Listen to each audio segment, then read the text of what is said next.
right. See if that's any better. Hold on. Yep. Hold on. See if that's any better. Give me a report. Fail or no fail. Computer was creating a feedback loop. That's probably my computer. I'm going to shut that audio down. Which means I'm not going to play one of the other things I wanted to play. Better, worse? Yeah, that was my computer, Holmes. Sorry.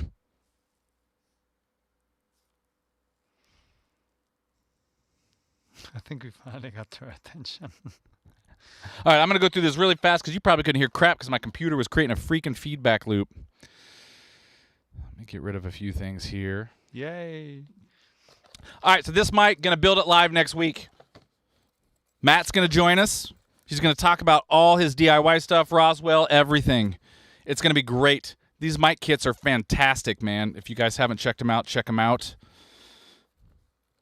One thing I love about how Matt has done stuff, especially with Roswell, is he's not trying to create the same mics as he puts things out. So each one has a purpose, you know. So you could have his 4 mics from Roswell, and they do very different things, which is cool. I've got them all, and they're fantastic. But we're going to also give one of these away next week. So I'm going to build one live, which will be nerve-wracking as hell because everyone's going to be on my case if my soldering is crap, which is fine. And then we're going to give one away, too. So we're going to have a raffle. We'll announce how to do that next week. And we're going to do an old-school hat drawing. So we have that. Other thing. I've been talking with the guys at Silo Sound Labs. They make the new Trident plugins. We're going to do something with them next month as well. But also, Matt over there, another Matt. Matts are smart. That's what I'm learning. Has a degree in acoustics. So I'm going to have him on. We're going to come up with some sort of plan on how to help you guys out with room acoustics, and I'm hoping to learn something too, man. It's always nice to talk to people that really know that stuff. And I had a great conversation with him this morning via email about some ideas, and he already had some great ideas, so I'm really looking forward to that as well. That's going to be cool. I'm going to have him help me fix all my issues in my control room. All right, so we're back. Yes, we are. Yeah, sorry about that, guys. That was my computer creating a feedback loop. This damn thing. Yeah. Probably some system preferences the mic is on. Yep. All right, but anyway, that's what's coming up. Yep, let me turn that all the way down. Because there's one other thing I'm scared to play right now. Well, I mean, you can just test it. Because the mic is still picking up. We have another song coming out, and we had one of my favorite bass players and a friend of mine, Rick Fierabbracci, play on it, and he just sent the tracks, and he took a little video clip of it. This dude is a monster player. So we're going to do another mini-series with some of getting the guitars, a little work on the drums. Drums were already done. Rick did the bass at his place. We're going to do a walkthrough of his setup. And then another mixing thing. It's a very different type of song from Probably Not. It is not a heavy thing at all. There's going to be clean guitars. It's funkier. There's a bass solo, all that fun stuff. So I'm looking forward to that. I wanted to play you something, but I do not want to abuse your ears again. Well, I mean, you can all just right, I'm going to do test it, and then we don't test. talk. Now my computer's still spitting out. So that's all right. Wait, I'll figure it out. I'm not going to kill your ears again. So yeah, Sidian, the acoustic episode, man, when I talked to Matt about it, the cool thing, Matt at Silo Sound Labs, the cool thing is part of, I guess, what he's done and helped a lot of other people do is not having to start from scratch. So whatever room you're in, it's like there are things you can do to make it better, even if it's a bedroom, a garage, or whatever it is. So I was totally happy that that he was on board for that. I'm stoked about that one as well.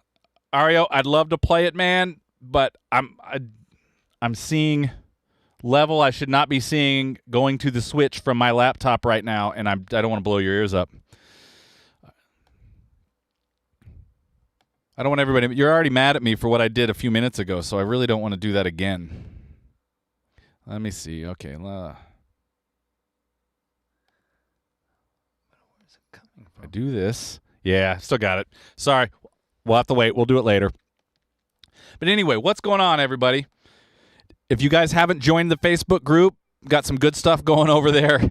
Ty the sound guy put up one heck of a video with a bunch of mics that was pretty cool. So there is a link in the description. It's a private group. It's free. Go join, hang out, send photos, show your gear. Basically, we did that so we could everybody could share stuff because there's some limitations here with the YouTube chat on what we can do. Here, you figure that out. If you can figure out what's going on, then I'll play the Rick loop.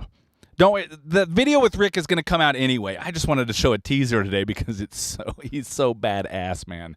It is insane.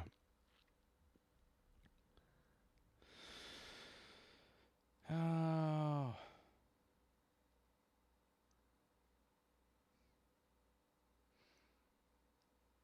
I'm going to do an edit on last Tuesday's live broadcast. I'm going to cut things out, make it a little bit shorter and more concise so we can get to just the meaty parts, which I'll probably do I'm going to do with Mike's too. We actually put cards in the cameras for that one. And there's a bunch of Mike knows so much about drums, a bunch of little tidbits that were really cool. So, all right, so who's got something going on? Who's got new music coming out? Who just bought new gear? Is it still throwing out audio? I'm testing. Yeah. Oh, I think I might know what's going on with mine. Okay, hold on. Hold on, everybody. User error. One thing I've learned with, putting the studio together and building cables and wiring things is most of the time it's my fault. I get mad. I yell at the gear.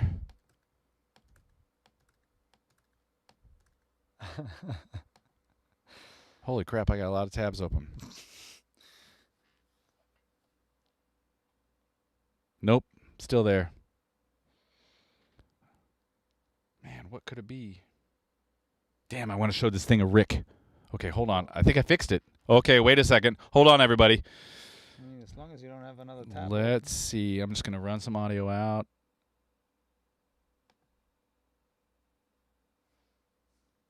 Looks like it, right? Nope, still. Damn, man. Got this loop. Really? Yep.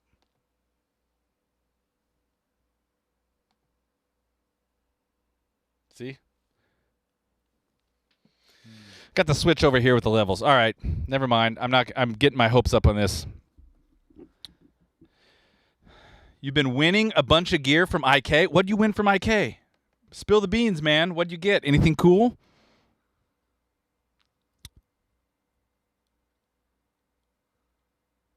Okay, RRR. Good question here. What do we have? What's your opinion about signal quality and degradation with regards to having several cable runs versus one or two? For example, mic line to wall plate, patch bay board versus straight into the board. Okay, that's a huge question and a good one. Mic line, anytime you got a balanced signal, 30, 40-foot runs I don't worry too much about. I mean, even sometimes here if I've got stuff plugged in on the backside of the drums, they go to a snake that wraps around the room through the wall, which is already about 40-some feet. If you've got good cables with good shielding, I don't worry too much about a 40-foot run. The unbalanced stuff, I always try to go as short as possible. I have through the wall in here, we're about just shy of right around 20 feet from patch bay in here through the wall out into the patch panel in the room, and then you're at the mercy of, you got a 20-foot mic cable, you have a 25-foot, the occasional when we're running something crazy and it's a 50-foot cable, but usually the runs end up being about 25, 30 feet. I have not noticed at those lengths any sort of degradation. We have mostly Megami and Planet Waves mic cables, so I haven't noticed any issues with those. The line stuff I have, so that's why I try to keep things as short as possible. We do have some, we don't have any, actually everything in the wall here is balanced. So we're going through the wall balanced. So even if I'm reamping or something, which the reamping you're coming out of line inputs, it's balanced until it gets to the reamp box anyway, and then the shortest run into the guitar amps is possible. I haven't run anything any longer than maybe about 50 feet in here, 55 feet. have we? I think that's about the longest run we have, and I have not noticed any degradation there. We do have some speaker lines going through the wall as well, so we can have an amp head in here and the cabinet out there, but it's about, we're using some pretty, what did we use on that gauge-wise? It was pretty thick. The speaker wire was, holy crap. Yeah, that's like, Jesus, yeah, that was what, 15? I thought it was like a 12. Yeah. It was monstrous, and we went as short as we possibly could from where it is in the patch bay over here, so it's probably ends up being about 20 feet there, which sounds like a lot, but even there, haven't noticed any real bad degradation. We have been doing some tests with different cables, because I've built probably 4 or 5 new snakes to replace some stuff in the board. I've gone up to Belden on a lot of the big snakes. We did notice the other day, instantly after putting the last 2 snakes in, get everything pinned correctly, which I messed up the first time around. If it's not worth doing twice, it's not worth doing. But once we went to the Belden, I replaced a few Megami cables, and then I had a few that were, I don't know what they were, some live wire crap, that just through everything getting thrown in here, there was a couple times that I just used whatever I had, and I was finally getting around to getting rid of that.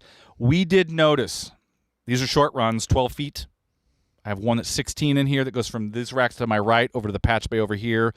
Then the other snake was about 10 feet. We noticed instantly more openness, especially in the high end. It wasn't kind of cloudy like you have, like you have something over your mouth talking in there. It completely opened up. So I would say with long mic runs, get the best quality cables you have that have good shielding if you're going to do 40, 50, 60-foot runs. But we have not experienced anything here that has had any degradation. Line level, the same thing. We actually have a couple Cordial cables that are our instrument cables that we use, because they just put way more copper in them. And there is a difference. For a long time, I was kind of like, man, it's negligible. But once we started really doing some testing recently and seeing how a bit more scientific testing to see what these cables are passing through, it becomes noticeable. And then if you have a big setup like we do here or something, it compounds the issue as you get 20, 30, 40 channels are going. I hope that kind of answered that question. I was long-winded. Hey, from Spain. Thank you, man. Appreciate it. Yeah, that's morning there already. What time is it? It's 9 hours over there. So. Yeti, what was fun, man? Did I mess up something again, man? I think Yeti's making fun of me. I deserve it, though. Ty the Sound Guy, how you doing, brother? I actually have a vocal in for a session only using 20 mics per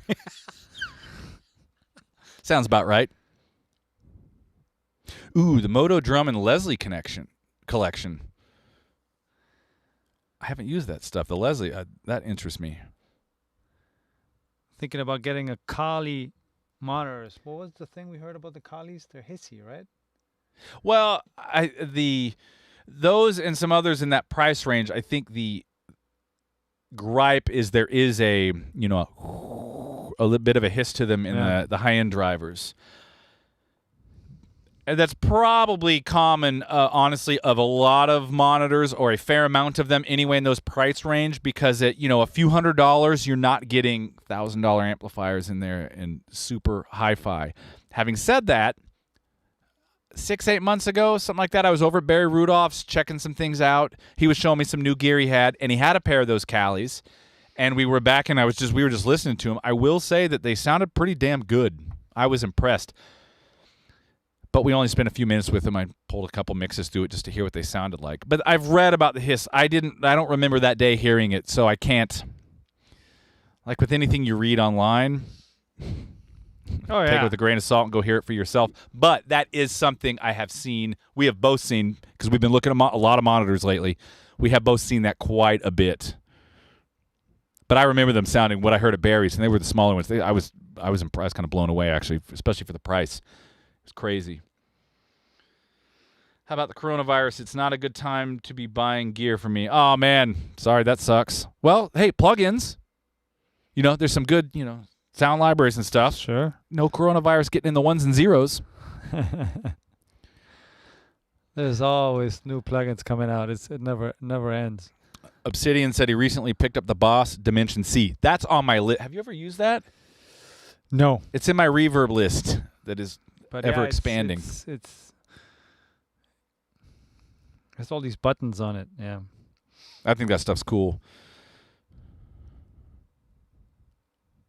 Yeah, Paul, I would say if you can, here's the thing with monitors is you have to kind of hear them in your environment to know if they're going to work for you, whatever they are, whether it's an inexpensive monitor or you're getting some ATCs or something. You kind of need to hear them in your room to know. So if you have a place that you can get them on loan to check out first, that I'd highly recommend that. I mean, you can always go somewhere, Vintage King, whether you're LA, Nashville, or somewhere. I'm sure there's other places that have showrooms. We went to Vintage King here actually sometime last summer to just check out some stuff. We were considering trying some other monitors and took our pair of our Yamahas with us that we knew. So at least when we're sitting in this unfamiliar room, we had a reference. But even after doing that, we didn't really find much we liked better. There was one pair, I can't remember what they were. I think we had a pair of small focals there that we actually thought were pretty good. Small ones. I don't remember what it was. But my point is, if you can get them in your room to hear them, I'd highly recommend that. Or buy them in a place that you can return them.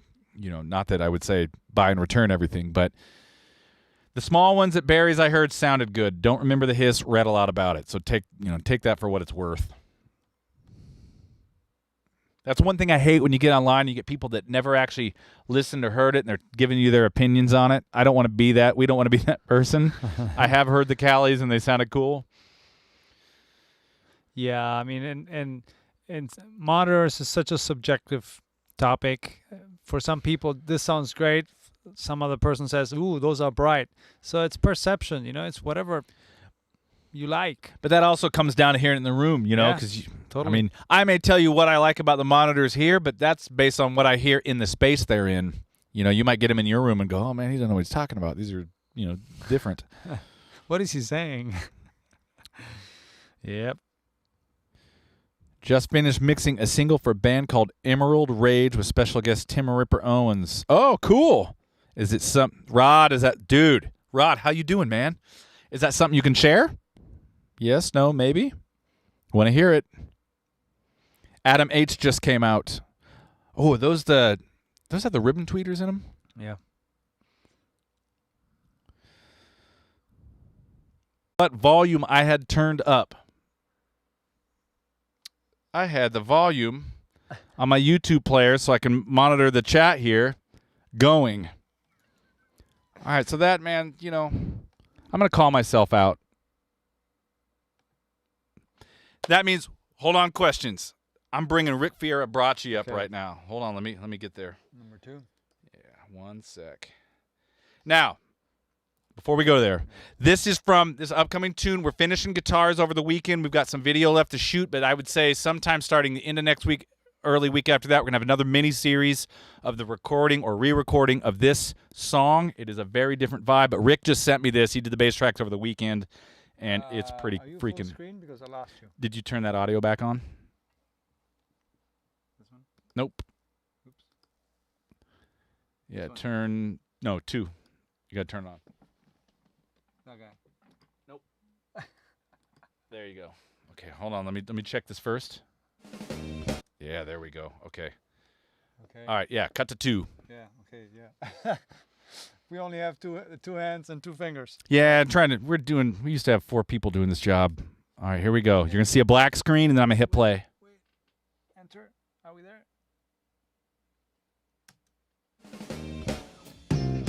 The audio, let's make sure it's playing. We can't hear it here.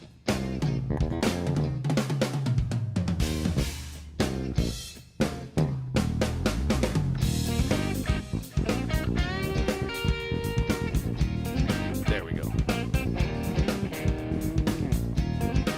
Man, if there's no audio, tell me. I'm going to be very disappointed in myself.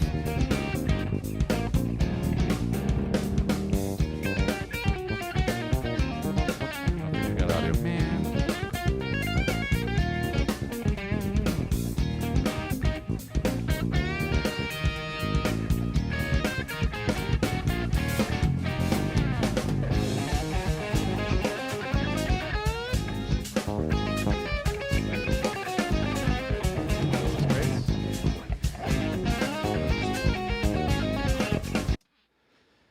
Please tell me there was audio on that. We saw it going out. I don't think there was a loop. Oh, okay. All good. Yes. Yeah, Rick is, man, the few times I've got to play with him, and when I used to play with the blues band with Jeff Marshall and Jeff Coleman and Lau Tizer and everything, and Paul Vallis, holy crap, harmonica, man. Rick would sit in every once in a while. It was so much fun playing with him. I always get nervous. I'd be like, oh, man, I hope I don't suck tonight. Hope my time is decent, you know. But that's coming up. We got the whole track with him. He's got one hell of a solo on this track. And I'm going to do a call with him. We're going to walk through some of his gear as well. He's a really good engineer, too. We did a thing with Bleeding Harp here, actually, and Doug Pinnick sang. It was crazy sitting right here in this spot with Doug Pinnick right behind me singing. It's like that voice of King's X I've heard forever. And Rick was on bass, man, and it was fun working with him. He shows up with more prepared than anybody I've ever seen. He's got a bag full of every cable on the planet. You know, every adapter, everything. He had more crap than I did. Here, he was prepared for whatever could happen in the studio, and I love that. And he's got great ears on top of it. Absolutely awesome. They're asking about the Pro VLA. We're actually using it right now on the vocals. Actually, yeah, we have that on the master going out to the broadcast just to make sure stuff doesn't peak crazy. So I'm now shouting very loud, so that's the compressor acting. But we also have the affixes on these channels. But, okay, so the deal with that. Let me read your comment again. I'm doing a video on ART Pro VLA and the modded one. Okay, so here the first one, I had two for a while. And one of them, the only thing I did was I changed a lot of the caps in the audio pad. That was it, the electrolytics. And ART was cool. They sent me a schematic, so I knew kind of what to change and where, and I just put better ones in there. I can't remember. I think some Panasonics. It was a long time ago now. I never changed the tubes in them. They were starved plate. The tubes just didn't make that big of a difference, to be quite honest with you, unless you really hit them hard, which wasn't the case most of the time. And it's hard to hit those hard because of how it's designed. But I always liked how it sounded because it was kind of gritty, and it was cool. I did notice with putting really good caps through what I did, and I replaced quite a few of them, it did open up a little bit. I'm not going to say it was 50% better, maybe 15, which I guess is a lot, maybe 20 at the most. That Pro VLA is now in Taipei with Hao and Tao at their studio. The one that we're going through now, I actually sent to Revive Audio and had them mod it. And it is a completely different beast now. I mean, it is not at all like the original. It's open. I'll say that right away. It's not as gritty sounding, which is cool and disappointing because I kind of liked it for the gritty thing, which I guess I could always get another one. But the one thing I can do now with it that I couldn't do before is really get high gain reduction without distorting the sound. I mean, I can easily go 15, 18, 20 dB reduction, and it's fairly transparent, which is kind of cool. I use it a lot now. I mean, today we're using it on the broadcast, so we're talking through it. It's clean. I use it a lot for my parallel compression on vocals, like the basic overall, the thickening parallel compression. I wouldn't say it has a lot of character now, where it had a bit more character before in a dirty, gritty, fuzzy kind of way. I do find that I can use it on more, and I can have it louder, and I use it to thicken up a vocal for parallel, and I like it for that. I do not know everything they did inside. I could look back through those emails and kind of see what he said. And Jason there was very cool. You know, when I was asking him questions about it, it was great. It is completely different, though. I mean, I'm amazed at how different it is. My guess is most people would hear the two and go, oh, that one sounds, more high-end than the original, but the original also had a vibe. Are there any bands you can turn us on to that you're digging? That's a great question. Let me think about that for a minute. I've heard some new stuff lately. I just don't know the names. I don't know if that's because I'm getting old. See, they're asking if you actually changed the caps and how you did it. Because it says they use these tiny chips. I never tried changing some of those I personally didn't change the any of the chips in the path. I just changed the caps. So I pulled the whole board out. I took the whole thing apart, flipped it upside down, desoldered. I have a manual desoldering tool. Got it all out, flipped it back over, stuck the new ones through, flipped it back over, pulled the ties out so they stayed in place, and then dropped solders on them and snipped them. But I had to take the whole thing apart. It was a bit of work. I personally have never tried changing the type of tube, to go with a higher gain tube. That would be interesting, though.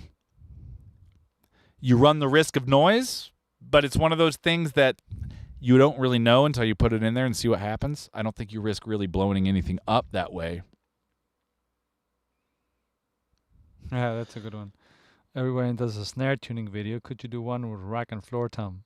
Yeah, these last few weeks, everybody's been hounding me. Yeah, I'm going to work on something just to show the way I do it. Sometimes it's a bit of a tweak here, tweak there, but yeah, I will. I can say this. Just my basic overall concept is I always tune the bottom head slightly tighter than the top because I like even decay on it instead of a big open thing. I find that when you tune the heads too close together, the stain can be quite long, but they can also sound kind of hollow, which I'm not a huge fan of. Again, all depends on your context. But I personally, on every single kit I have, tune the bottom heads tighter than the top to get a more even decay. Floor toms can be a bit tricky sometimes because my Gretches, especially after Chris Hewer did the edges, that sounded so good, but the sustain is so long that you have to deal with it. But yeah, I'll do something soon. I will definitely get to that. Coffee time. All right, just to reiterate, I want to go back over one thing from the top. Next Thursday, 7 days from today, microphone, going to build this sucker live. Matt McGlynn from Mic Parts in Roswell is going to join us to talk all things microphones and mic locker. You got questions? Get ready because Matt knows what he's talking about. We are also going to raffle one of these suckers away. Matt has been really cool with that, about supplying these mics for this. So you're going to see me build one live, and then we're going to give one of these suckers away. And then Matt's going to be there. So come ask all your questions. I'm going to put this right here. There we go. These kits are super cool, super well laid out. Instructions are great, and they sound amazing. I have a couple of them already, and they sound freaking cool. I have a T47 I think I built. There's a video of that on the YouTube channel. Brandon Cook and I built a couple mics and then got to hear them, which was really neat. And I also have his SDC 84 High SPL Edition video with that coming out next week. For me, it's a mic I've been using on the Snare, something I helped him kind of test out, and it's really freaking cool. I think those sold out. He's got more coming in soon. Wow, would you ever do a thing where we could send gear in for you to try? I mean, yeah. I'm in. What is it, though? It's audio gear, right? Yeah, I think that'd be really cool, actually. Actually, what's some things that you'd like us to try out? I know everybody wants another mic pre-shootout with stuff, which, honestly, that makes me want to take a nap, but I get it. I understand when we're working on a way to do it. I have an idea on how to do that a little bit differently that is a bit more of a scientific test. I'm just working on a few things, and I have to build a couple things. Oh, Matt's office. Oh, wow, you're up close to Matt. That's cool. Rod, I'm checking that out as soon as the broadcast is over, man. That's awesome. I can't wait to hear it. That's super cool. And you guys come join us on the Facebook, Facebook group. This is a way for just us to share stuff, studio gear, all that stuff that it's hard for us to do on YouTube. Yeah, and people already put some videos up, and then, hey, roast me, which is great. If you want to get roasted, it's great. That's the spirit. Exactly. I mean, every video I do is a invitation for you guys to roast me, so I'm totally cool with that. Another thing, anybody looking for a console right now, Trident has, I think it's a 16-channel Trident 88. It's one of their demo models, but they've got it contact those guys if you're looking for something like that. Board is awesome, and I think they're giving a pretty good deal on it. I love this board. All right, let me check in the group here real quick. Small condensers like the K184s for overheads. All right, sorry, what? K184s for overheads, because you obviously use the 47s. Okay, overheads. That's changed a little bit. The 4047 is a desert island mic for me. If that's the only mic you let me have, I'd always be able to make any music I wanted to. I'm in love with that microphone. But I would say in the last year, I've morphed into a couple different things. I would say I end up using the Roswell Mini K47 more often than all the others because it's large diaphragm, but it's has the transient response or a closer transient response to a small diaphragm condenser, meaning it has really good transients. It's pretty fast for a large diaphragm condenser. It's also very low noise. That's one thing about Matt's stuff is it is all very quiet. I've never really leaned towards the small diaphragm so much just because I like the roundness you get from a large diaphragm on overheads. But if you're looking for articulation, real good articulation, yeah, you go with small diaphragm. And usually, small diaphragms will usually have a higher noise floor most of the time. But when you're doing drums, that doesn't matter. You're going to be so freaking loud anyway. It doesn't, if you're on a nylon string guitar, you might be able to hear that if you're really boosting it. But on drums, it's not that big a deal. So that's why I like the Mini Ks, because it is kind of the best of both worlds. You get that large diaphragm thing, so they're a bit thicker, but you get really good, fast transient response. They're also not hyped on the high end, so they do a really good job with cymbals. Most of the time, I never have to boost any high end with it, but I'm also not missing any. There isn't that 10K bump that a lot of inexpensive or even some of the cheap mics have that you're always dealing with. That is not the case with the Mini K47. I also go between, then my large diaphragms, I usually go between the Delphos and the 4047 would be my other choices. I used to use ribbons a lot. I haven't used ribbons and overheads in a while. Yeah, gotta get a pair of Royers, huh? Test. Royers are cool. I like my 4080s are my favorites. I know Audio-Technica, you don't really think of, when someone says ribbon mics, you usually don't think of Audio-Technica, but the AT4080 is freaking great. What console do you recommend for a home studio beginner? All right, Eric, can you give me kind of a price range and what you're doing? Are you mixing? Are you tracking? Because you have a few options depending on what your budget is. So just give me a ballpark, and I'll rattle off a few. I do have a couple ideas.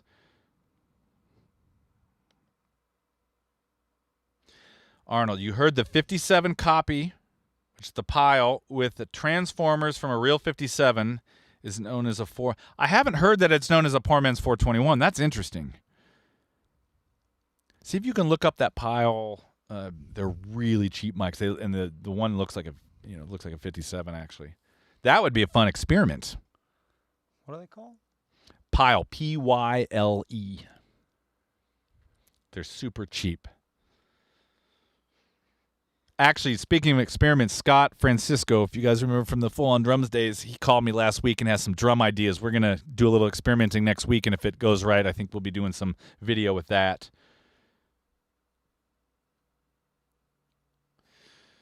Okay, yeah, Obsidian, wish you had the funds for a Trident someday. I know. But, okay, on the Trident side of things, they actually have 3 different models. They have a 68, 78, and 88.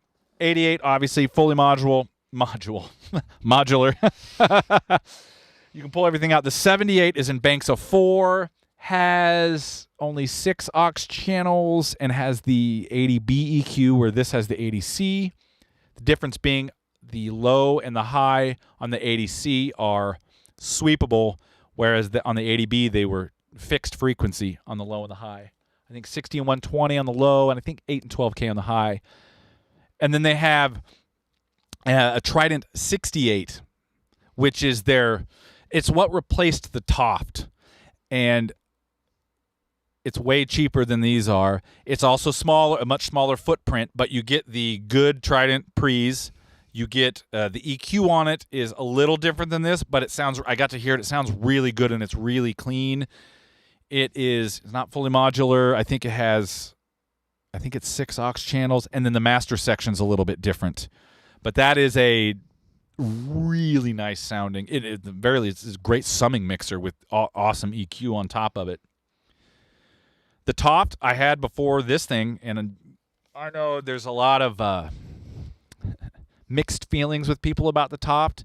I will just say my experience with it was nothing but positive. A little bit noisy, and I could have dealt with more headroom, which is why I have this now. But I made a lot of music on that thing, and it mixed a lot of things on it too, and it was still pretty cool. If you're on a more of a budget than that, you can also look at some of the Allen & Heath. We used to have a GS 2400 or GL 2400? GL, yeah. Which is a really small footprint. It's like $2,300 for 24 channels. And that we had at the old studio, and I got nothing bad to say about Allen & Heath, man. That stuff was really, really usable. Oh, I'm missing some things. Hold on. Let me scroll back up.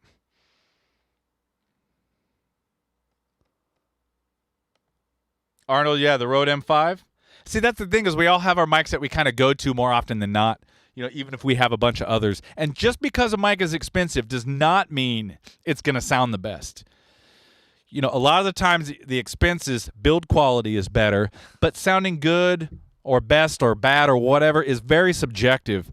I kind of like to look at things more like their colors, and regardless of the price, it's what the mic does and when do I need that sound. I may have a mic that I consider maybe not good for an overall vocal mic, but one day I'm in going, man, I need some sort of sound or trashy sound for this drum thing. Oh, that, particular mic works.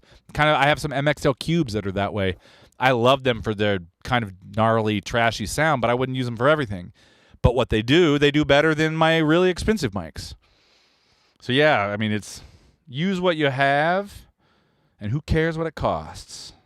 Well, but I mean, really, for this? $9.72 for a pile. I will get some of those, and we will try that out. Yeah, that's going to happen. Holy crap. Wow. And then I'll look into see if I can find a transformer from the 57, and then now that you have a 421, we can kind of put that to the test. All right, so we'll get into some DIY stuff there. Speaking of DIY, I'm also getting ready to build a reamp box from DIYrecording.com, and we're going to test that out too. $50, great little kit. Going to do that next week. I'll probably do that on demand, though. You guys don't want to sit and watch me solder, do you? The modded 012 Octavas. I've heard great things about those. Never got to use them, though. But, man, have I heard great stuff about them. MXL V67G. That is actually one of my favorite mics. The green mics from MXL are awesome. I used to have a set of those.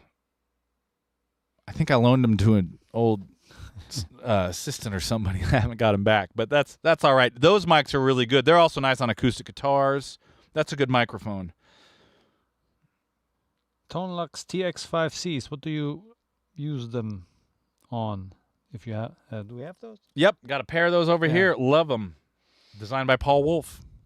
They have a lot of features on them. You have to take a little time to get to know them because they do quite a few different things. Where I like them. Well, when I'm mixing, they most often live on my drum parallel compression because I can easily morph that parallel compression into what I want with that. They can be really fast. They have this over compression mode. I'm not even going to try to explain technically what it is. I will make a fool out of myself. I'll get a hold of Justin and those guys and see if I can get an answer that even I can understand. But it's really cool. I use it in this over compression mode a lot because it's just what it does is cool. But it can be really, really fast. It can even help if you have over compressed material to add some transient back in the way it shapes. It's a Paul Wolf thing. Feed forward, feed back, and you can blend between the two. Plus, it has the tilt EQ on it where you can make it more sensitive or not too low or high. So drums, absolutely love them. Great on a kick, great on a snare. I also like them on vocals.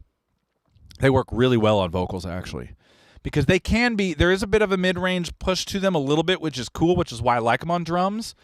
but I wouldn't say it's so colored that it's really obvious or too obvious. So using it on a vocal, it doesn't all of a sudden make the mid-range like really kind of gnarly or harsh.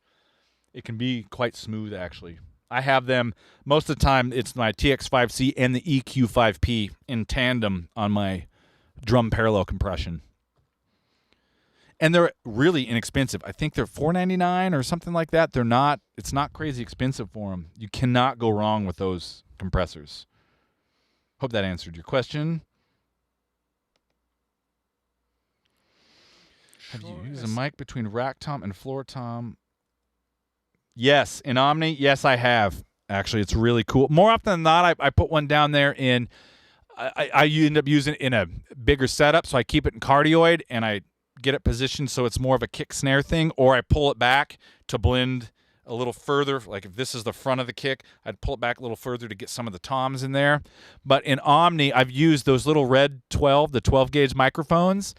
Hang that thing right over the kick in between where the beater is, the snare, and the two toms, and man, is it cool.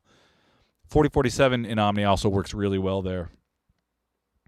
That in and of itself can be a drum tone, that one freaking microphone. We haven't done drum stuff in a while.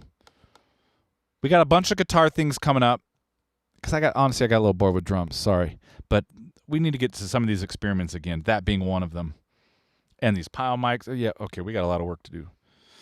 Have you ever used SM81s? I've. That particular mic, I have not. Because, who was it? Man, so many mics. Yeti says I got to invest in the stock market or something. I've had them for about the last 30 years. Holy crap. All right, that's... That, I know that mic. I just personally haven't used it. I think it's time. Okay, yes, what I never did scientific experiment with them.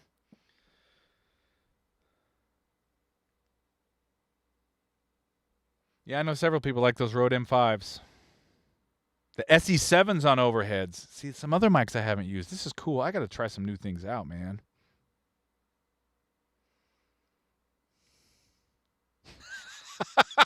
Obsidian. Listen, this is awesome. He says, I talked with the guys from Trident at NAMM. They sold me. Problem is mainly my wife. I'm assuming that's the problem is only your wife as far as getting the console. Which she could probably turn that around and say the problem is you. The problem is us always wanting to buy gear. Yeah, I know. The thing is, here's the way I look at it. If you're looking for a high-end console, and I don't want to be too salesman here. It's obvious I love this, and I do work with them. And I think everything they make is great, and they're great people. But when I look at, buying any gear really, but if you're looking at the console, you got to look at, one, what you can afford, and what you need, and how high up the ladder you want to go as far as the qualities. You get your Trident, your API, your Neves, SSL. You're up in that upper echelon of history of boards. But when you look at what you get with this board for the money, you get a lot for the dough, where you might not as with the others. Now, if it's another sound you're looking for, well, that's a whole other story. But just like bang for buck, there's so much. I mean, this is the 24. I have 72 inputs on Mixdown, and I use most of them. A lot of it's effects returns and whatnot that I use. Plus, there's EQ on every channel. There's the obvious EQ on the channels. All the monitor returns for every channel has the tilt EQ. The buses have high-low, 80K, or say 80K. Yeah, 80K. 80 hertz and 12K on the top. And then the effects returns have the same high-low on there. So there's so much you can do with it, which is cool. Have you ever done a single mono overhead? Yeah, a lot actually. Check out some here. Let me see if I can find. Let me open up the back end of YouTube. I have problems with this computer and YouTube. I'll see if I can find these. There are videos on the channel where we have mono overhead. A couple old ones with Tao or How playing drums.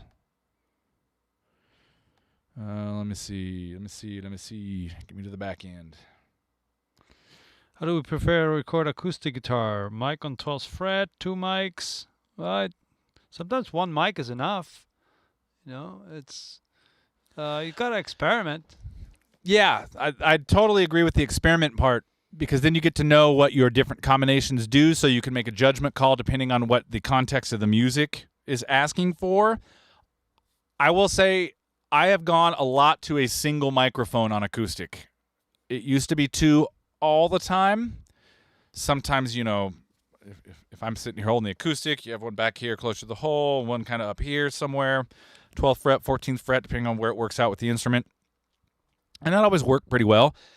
And then I started going to a single mic in one spot, and I really like the Roswell Pro Audio Delphos for that. And I've just been really happy. Another trick you can try, and this one I learned from Scott Francisco, is take two pencil condensers, so small diaphragms, right? And put them in an XY. Looks more like a house. But you're not looking for left and right per se. But you put them, if you put them on a stereo bar, and if this keyboard's the guitar, right? And you just kind of move it back and forth until you find that spot, but you keep them panned together. You know, you're not doing this at all, or you could do a tiny bit of spread. But I do that with, I have a pair of Audio-Technica that's the kick mic, ATM 450s that are small diaphragm that are really awesome, and I'll stick them in an XY and pan them straight over the top of each other and just use the two mics to capture the whole area of the kit, but basically make it mono. And that works really, really well. All right, let me see. I'm back into YouTube. Let me find one of these. These videos might be a few years old. Yep, it is. Holy crap. Maybe it's time to do an updated one. But I'm going to post this in the link down in the comments anyway.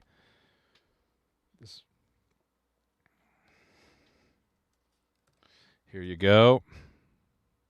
And it's time to do a new one. I'll get to a new one soon.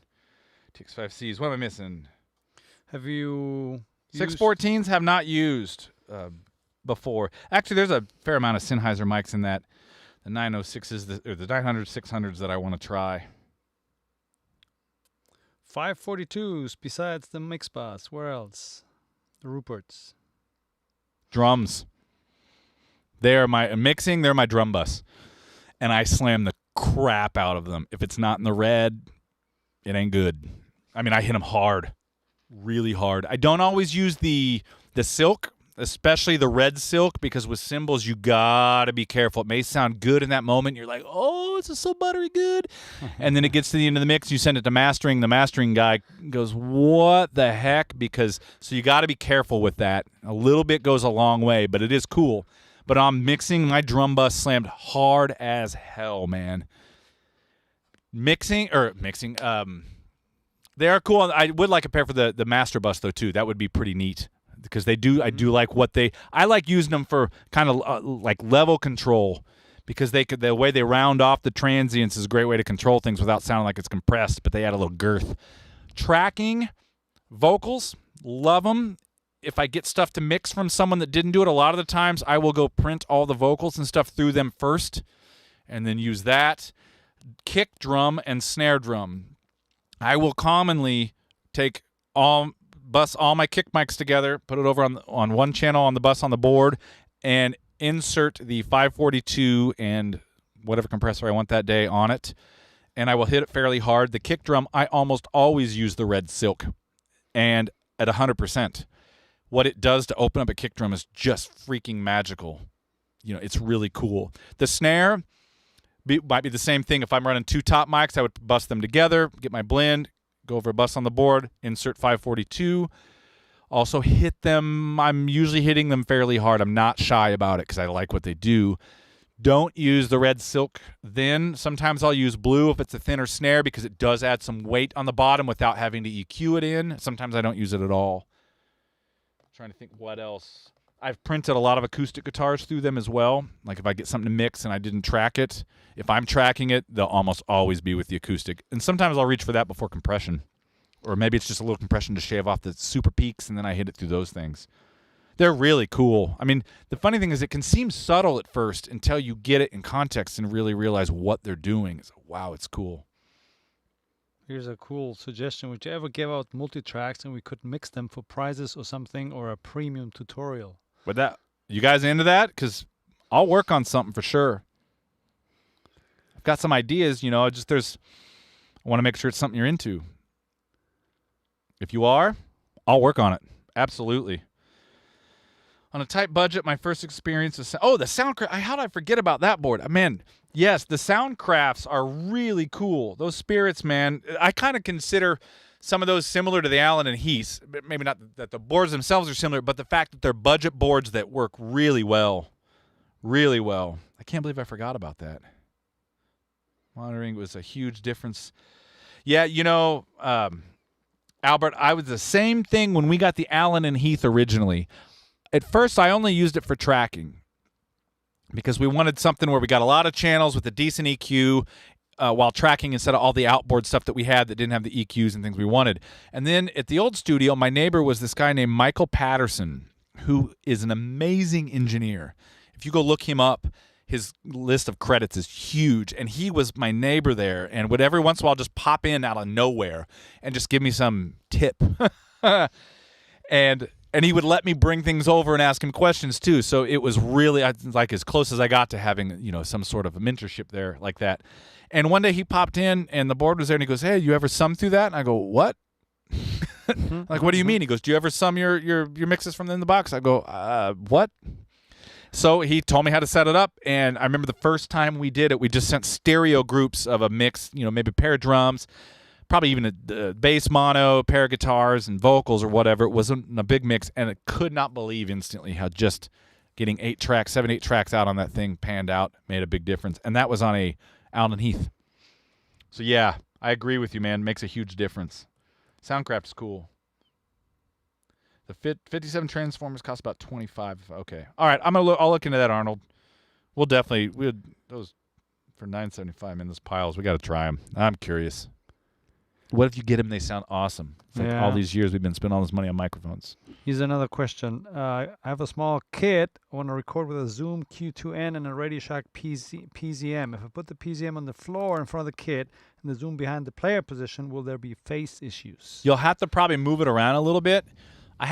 Is the Radio Shack one, is that the, I think the Realistic or whatever it is? Because I have one of those I need to fix in the back. They can be quite sensitive where you put those.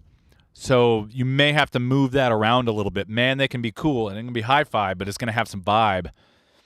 Since that mic is mainly picking up vibration, you'll just have to see... You'll probably have to move. I'd find a place where you can put that PZM that doesn't completely distort or blow up and gets you the sound you want, and then go to the Zoom and move it around and see what happens. Maybe it's over the shoulder. Maybe it's straight down over the top. However, you got to kind of, move it around this angle. But I would start with the PZM and get that in a spot. If you have a drummer that can control what they're playing, lay that thing right under the snare next to the kick and play really light and gain the crap out of it. It is the coolest fattest sound, but you cannot play very hard. It's actually kind of hard to play as a player.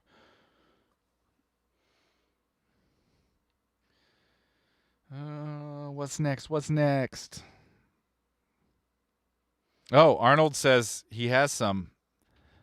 Hey, Arnold, will you do me a favor? Go to the Facebook group and send me a message, and then I'll send you my info. I don't think you can I've looked.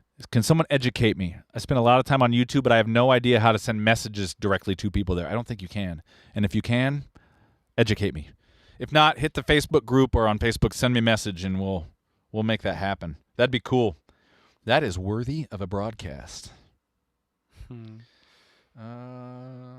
Let's see. Michael Jolie did a great mod. Man, I've heard...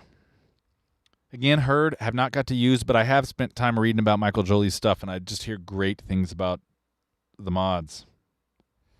Oh, he's not in the game anymore. Holy crap. Yeah, Rod, the 67Gs, fantastic for the money. Not just good for the money. I think they're fantastic for the money. Oh, I'm way behind in this, man. Arnold doesn't have Facebook. I envy you. Okay, we got to figure something else out. Oh, hey, go to the website, ultimatestudios.com.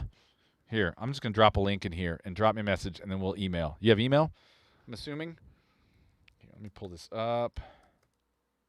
my caps lock on, so I'm yelling at everything when I type.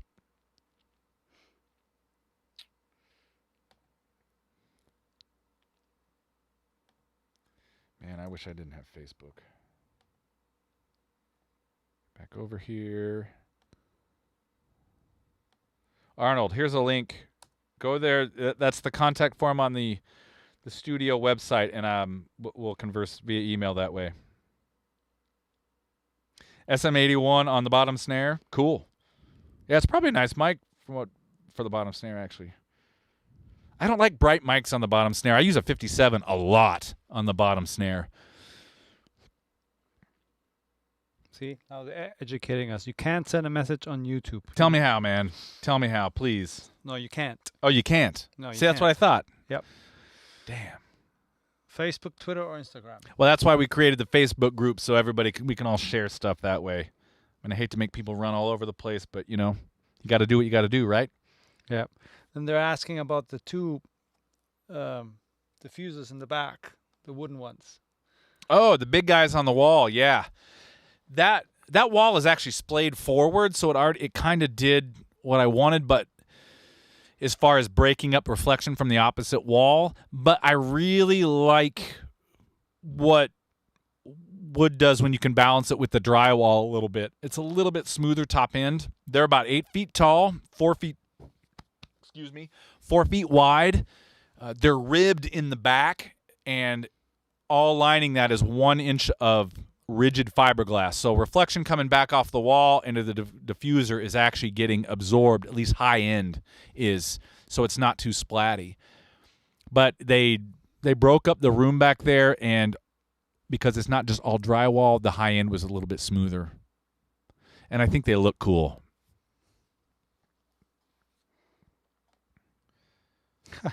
Wow, I didn't know this. Have you ever tried a paint can filled with sand in the kick drum? That's the Simon Phillips thing, man. No, I have not actually. I do use duct tape to hold, like big, thick rolls of duct tape to hold stuff, but I have not done the paint can thing. Oh, that is Perhaps cool. I've always wanted to try that because I see Simon Phillips talking about it. And his drums sound pretty damn good. Yeah, they're okay. Crap, I am way behind here.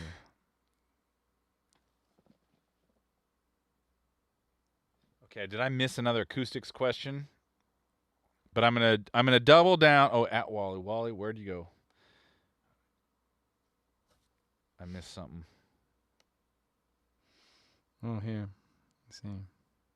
We are gonna have what Obsidian said. We are gonna have an acoustic live broadcast, and maybe even I'm not sure yet. I still have to talk to Matt at Silo Sound Labs to see how he wants to do it, because I'm going to defer to him a lot on that because he's the expert. But we may put a short little series kind of thing together. But we're going to get him on this so we can actually talk directly to him and ask questions. But to answer your question about dealing with low ceilings, that is a huge problem for a lot of you recording at home, especially if you're in the house. The best thing you can do with the ceiling that's low is make it disappear. And to do that, you want to absorb as much as you can. So foam, panels, if you're using foam at least 2 inches thick, 4 would be better. But anything you can get up there to eat that ceiling up just to make it so it goes away. Because if you figure, let's say the ceiling's right here, right? And this is my cymbal, so I have my mic right here. If this distance is only a few feet, you run the high risk of having a lot of phase cancellation. You might not even know it necessarily at first because you won't hear it going and doing all what we think phase sounds like, but it's going to thin out that sound a lot unknowingly. I mean, even me, I have 11.5-foot ceilings out on the end where the drums are, hanging about 6 inches down from the ceiling. I have 3 1-inch thick 2x4 panels. So it's basically 6x4 directly above the kit, because I just want to eliminate any bounce back. Because even though I get about 5 or 6 feet from my mics, maybe a little more, right around 5 or 6 feet from where my mics are to the ceiling, that's still close enough to where you could have some issues. Now, in my ceiling there, it's sawtooth, so everything is like that, so there's nothing coming straight back down. But I noticed when I put those panels up, my imaging instantly got better. So you're gonna, with the low ceiling untreated, you're gonna have phase cancellation. It's gonna thin your sound out. You'll try to EQ it back in. Sometimes it might seem like it's working. It's just the nature of the beast. Also, your stereo image. It'll wreak havoc on there, even if you're doing spaced pairs. You'll get a lot of splash from hi-hats into each microphone, cymbals into each. So make the ceiling disappear. As much stuff you can put above it, above that kit as possible, the better. Same thing with side walls.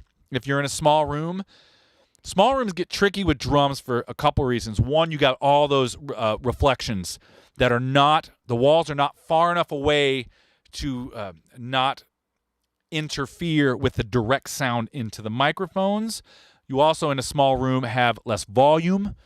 Drums need, that's why drums react so nice in big rooms, and everybody likes to go to the big studios and record drums, because you get in there and there's enough volume in the room to handle that energy and that volume. When you get in a small room, that gets clamped down and you lose size. So the more that you can treat, it's almost think about your mix position, in your room. Go to your early reflections. You're in a drum room with low ceiling, make that ceiling disappear. If your walls are relatively close to your left and right, get a couple thin panels even up there just to kill the reflection coming back. And start with that and see what happens. And then move to the next thing. Or maybe start with the ceiling, see how it goes. I don't know how far your walls are apart. Then you do that second, see how it goes. But do it in any of that stuff. I would recommend, especially if you're new to that kind of thing, do it one at a time so you can understand what how what you're doing is affecting the sound, if at all. If that makes sense.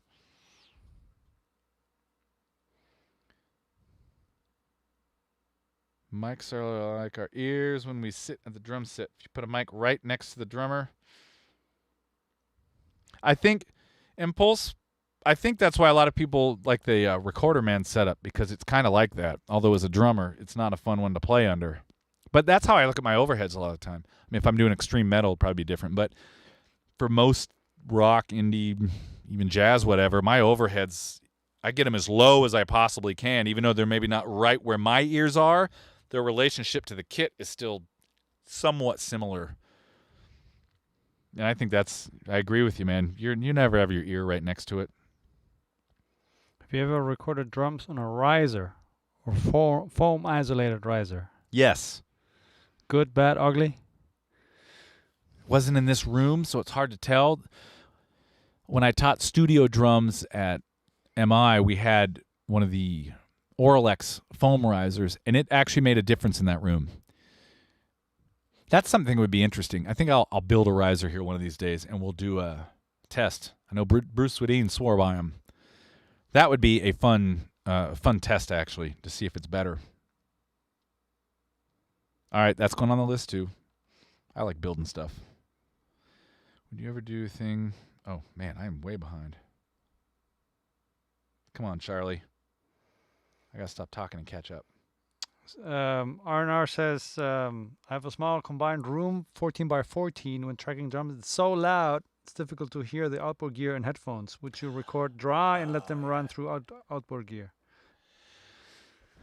Okay, so you're in one room by yourself doing it. A few challenges there. First off, in a room that size, me personally, I'd make it more dead than live.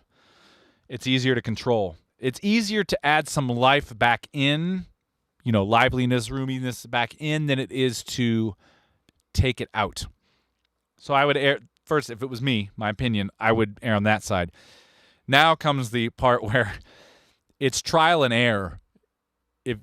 If you're the drummer, you got to kind of play in, especially if you're going through outboard gear, you got to get an initial starting point gain-wise before you turn any compressors, EQ on. Get that set up. You may have to play everything, for 20 or 30 seconds, record it, go look at the gain. Okay, this is too much, this is too little. Adjust that, play again, go make adjustment, play, adjustment till you get that right. And then you can start introducing some outboard gear. But again, do it one at a time. Say you want a snare drum and you want to put a compressor on it. After you get your initial gain stage for everything else and you're happy, then start with just the snare, put the compressor on, Sit there. You'll probably have to play for 20 or 30 seconds, record it, listen back. Okay, didn't compress enough. It wasn't catching that. Change the settings. Play for 20, 30 seconds again. Listen back to what was happening. Maybe you compressed it too much, so you back it off a little bit. You see where I'm going with this? It's the back and forth, one at a time. It is time-consuming, but it can be done. That is how I used to operate in the old studio, unless I called him to do it. And which happened quite a bit, actually. But I would spend a lot of time even on my own, just back and forth until I got stuff dialed in. Then a lot of the times I would leave it, or at the very least I would make some notes on the settings. So if I had to go back, ooh, that sound was cool, but I'm by myself and I don't want to spend the next 30 minutes blowing my ears out setting the compressor up again, I just pull up my sheet and go, oh, okay, I kind of had it set there, and that was the threshold and the ratio, blah, blah, blah. Put it in there, maybe have a tiny tweak once or twice, and I was ready to go. But do it one at a time. There's a lot of short playing, record, listen back, good, bad, tweak it, short playing, listen back, good, bad, tweak it, back and forth until you get it. Because it does get hard in one room. And ear breaks, man, if you're in one room doing that, you got to take ear breaks, because after a little while, you may not even realize you're high end going when you're sitting right next to drums. So take as many breaks as you can when you're doing that sort of thing. And then make as many notes as you can of settings that work so you can get back to them quickly. You're doing a big request on gain staging, which it's a huge topic. Yep. So we can do pretty soon one of those. Yeah, we were talking about that today, actually. Mm-hmm. Endorsement deal.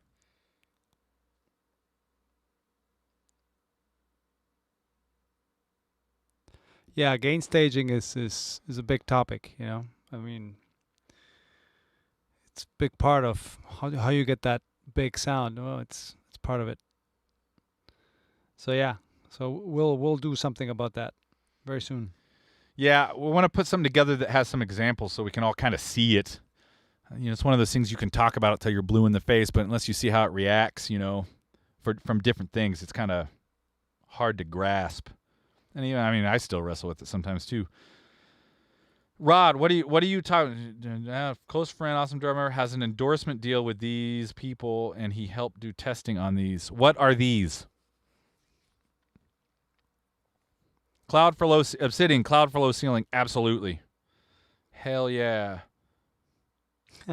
Charlie, you said you teach at MI. Story, please. Sorry, I don't teach there anymore. That's my story. I'm gonna leave it at that. No, I had a lot of good years there. I was there for just shy of 20 years after going there in the 90s and then teaching there a long time. I met him there. I met so many of the people I work with still to this day there. So I've got nothing for love for those people, or nothing but love for those people. Ooh, Mike says he has a 10 by 10 with 8 ceilings. Sucks. Ooh. Yeah, that's tiny. Yeah, John, that's the idea. I think even with Simon and the paint can is how it focuses the low end. I just haven't done it, so I don't know. I just know the result from Simon's kicks was always pretty cool, even though they all had a mid-range knock to them. They always sounded great. So okay, I'll do it. Man, I am way behind. Still trying to catch up, guys. Oh, that's the other thing that the acoustics guy said. It's like he has all these tricks to debunk the myth that you cannot treat room if it's too small. Yeah. I mean, so basically, what Matt's saying by that is there are things you can do even in a small room that is not an ideal size to make it better. Perfect? Probably not, but better, yes. And that's what I'm excited about, because that's what I think a lot of guys miss, that when they're trying to help people design rooms or make their room better. Matthew, what do you guys think is the best way to transition from an interface in the box mixing to a more of a hybrid set that includes outboard gear? Well, you gotta start. Well, okay, you can do a couple things, actually. I'm gonna warn you now. Get ready to be poor for a long time. But you could do a couple things. You could start simple by, say, your master bus chain. You get something where you start printing through an outboard compressor, EQ, that sort of thing, and see what that does.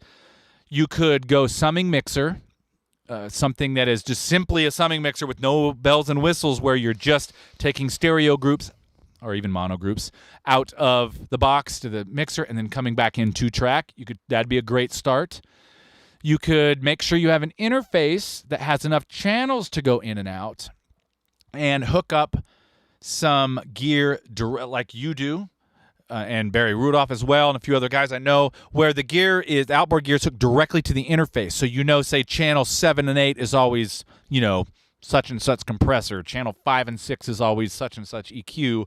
And you run that stuff like plugins, and you can introduce a few things. If you get the bug really bad, hello, Patch Bay. And then welcome to my hell.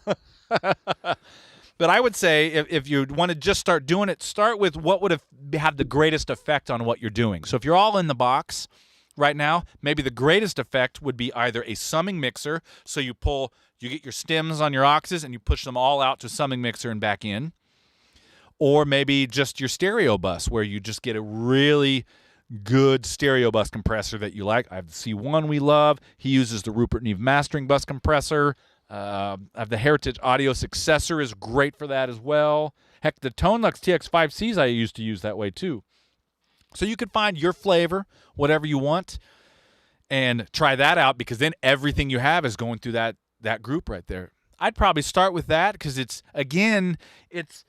comes down to understanding what that does to your workflow. So if you try too many things at once, as much as I'd love to go out and buy just tons of gear, I like getting things in stages, so it gives me a chance to learn it and understand how it works in my workflow. So for you, start with the thing or two things that's going to make the biggest impact and see what happens. And then you can start, if you like what you're hearing, you can start getting more specific gear for different things. Yeah, but you gotta have the I/O, the input and output, on your interface. Yeah. Otherwise, that's the first thing. Yeah. If you have a 2 in and 2 out, you're not hooking up anything. Yeah. So make sure you when you're buying I/O, it's good to understand, hey, I'm thinking about someday going to a summing mixer, and I'm getting ready to upgrade my I/O.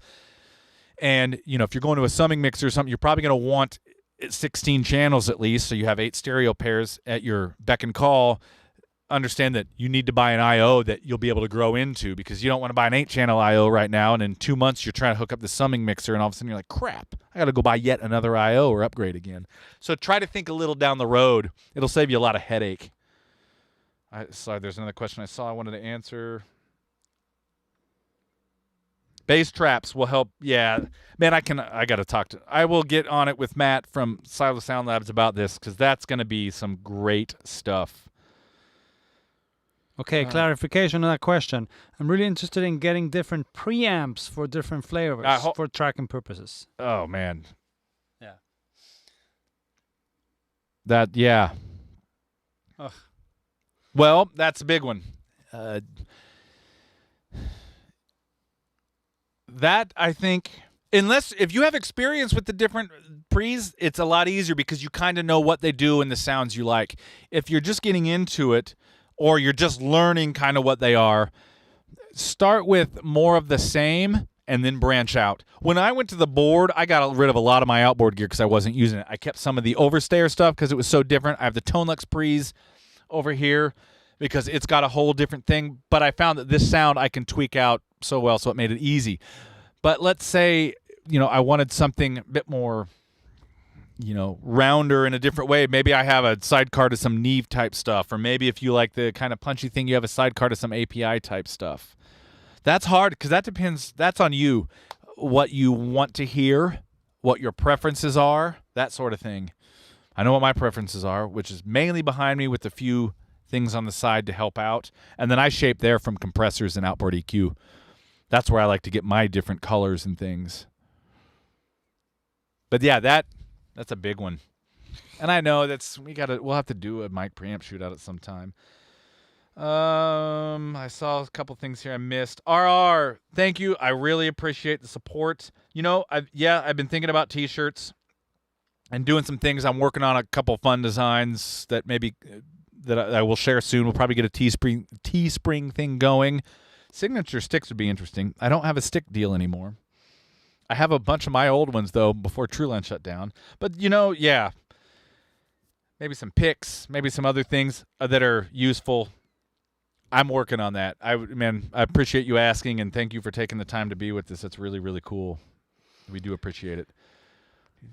Here's a cool question. Would you ever send the main left and right through a nice preamp instead of a summing mixer? Yeah, I've done that before. Yep. Especially if you have if you have a preamp that has a line in, it's a lot easier. If you're going the mic in, you got to convert it. It can get a little wonky especially if your cables aren't great, which we've learned about making sure your cables are great this last week. Holy crap. But yeah, that's why I like some of the newer knockoff. That's a bad word to use, but the newer emulations of older gear, like for instance the Heritage, they have line inputs, and I think the Warm Audios do too on their mic pre, so you can use them during mixing for that. You can hit those transformers and use the EQs. Where some of obviously the older stuff didn't have that, but then even some of the high end, versions of that stuff from the same main companies doesn't have some of that. So if you have a line input, I'd absolutely go for it. You can add some real warmth that way. Use a transformer to saturate and round the sound off. How about integrating 8 to 16 standalone preamps into the DAW? Well, if you have the interface. Yep, it comes back down to your I/O there. And that's not that hard because you're really just you're going mic line into the pre and then out of the pre into the line inputs of your mic pre. And that's really all you need to get a bunch of channels in, just to start. Then you have to have a way to monitor that stuff. But if you're going to have that, I would say pay attention to your I/O, because if you're going to use mainly outboard pre's, you don't need an interface that has pre's built in. You can get one that is just line inputs, right? And that way you can get more bang for your buck on the amount of channels when it's just the line inputs. It makes it a little bit simpler too. And then you just, whatever you're coming out of your mic pre's, you're going straight into that. And if that's all you're doing, you're not worried about other outboard gear, you don't even need a patch bay or anything. You can literally hardwire that right into your I/O, and bam, you're always set up and ready to rock. When you guys do the best way to... Oh, I already did that. Build your own cables. Yes, you have to. Man, I mean, even for here... I was talking to somebody about this the other day that was doing a little bit of building in their studio. I can't remember who it was, but if we bought all of these snakes and cables already pre-done, it would probably be close to $20,000 worth of cables. If we're buying good stuff, we're not buying the Guitar Center Livewire thing. If you're Megami, your Belden, your Canary, that sort of deal, it would be so expensive that it is, for me, is cost prohibitive. I just can't afford that, which I would assume a lot of people are the same way. So learning to make your own cables, it doesn't take long once you get it down. It really doesn't. As you get better, I wasn't good in the beginning. I relied on him to make most of them, and I just sit and watch, which I'm sure pissed him off as I'm sitting there doing nothing, and he's soldering, 400 freaking cables together. Scott Francisco came over and taught us how to do the Elcos in the beginning. I had no idea how to do an Elco patch bay. Now it's actually pretty easy and fast, especially as your soldering gets better. And you learn what ends to avoid. I really like the Neutrik ends just simply because how easy they are to work with on the inside. They're much easier than some of the Switchcrafts are. Also cheaper. Switchcraft prices have gone up, but the Switchcraft stuff is good. But knowing how to do that has saved thousands of dollars. And plus, stuff breaks. Even stuff just sitting back here that doesn't move, all of a sudden we'll be in here one day and the sound's gone. And guess what? We replaced 2 channels in the I/O last week, 23 and 24, because the plugs had gone bad. That shit never moves. And it went bad. Had to get behind there and actually solder in the back of the rack, put 2 new ones in, boom, fix, back to business. So yeah, learn to solder. I mean, for a lot of reasons. You build microphones, you can fix gear. There's a lot of cool stuff in the DIY world that you can do. That's a great way to learn it, actually. In a small room in City, I would say it's even above 150 hertz and down. But yeah, that's always a huge challenge. Bass trapping or bass issues in smaller rooms is worse than in large rooms. And it's harder to deal with because you need, a 4-inch panel on the wall it's a broadband. It is not a bass trap. corners you can get away with, but you can only, you got to balance what you're doing to, if you're in a tiny room and you're trying to control a 50 hertz wave, that's a long waveform, man. You need some thick absorption. You can't give up that much room, and so you got to balance what you're willing to give away inside the room to what you need to take care of frequency-wise, and then what you can't fix, you just got to learn what the room, you get it as best you can, and then you learn the room. I'm really interested in getting different preamps for different flavors for the track. Okay, I see what you're saying. Yeah. So, Matthew, the different preamps for different flavors, it depends on the... Man, I don't want to give some generic answer. I'd like to have some, remotely useful answer here. I think you have to kind of decide on what the sounds are you want to get. Why are you getting them? Do you want just a bunch of different ones so you can pick and choose? Are there certain ones you like? There's some decent shootouts that you can go listen to on, I'm sure there's some good YouTube videos. I've seen some that are done pretty well that at least give you an idea of what they sound like. And then it's a matter of how much money do you have so you can go get those different sounds. Or maybe you start with more of one sound, depending on how many channels. If you're only needing 4 channels at a time, 8 channels at a time, that's a little easier. If you're looking to be able to do full, like big drum set layouts or full band, which means you might need 12, 16, 20 tracks at a time, or even more. I've had bands in here, I've been running 32 inputs. If you need that, that's a lot harder because all of a sudden that's a lot of mic pre's, man. If you're doing, an API thing, a Neve thing, a Trident thing, whatever, that's a lot of mic pre's. But if you're only 4, 6, 8, that's easier. Maybe you could get 4 at a time of different ones, and maybe you like certain ones for kick and snare. Maybe you like a different one for the overheads. There's a lot of options in the outboard world for that sort of thing. You can go Millennia where you're going super clean, or the Grace where you're super clean. You get your big and your Neve, your Trident, your APIs that have color to them. The SSL that has a color to it. It kind of depends on what colors you want and then how many channels you need. I hope that's a useful answer.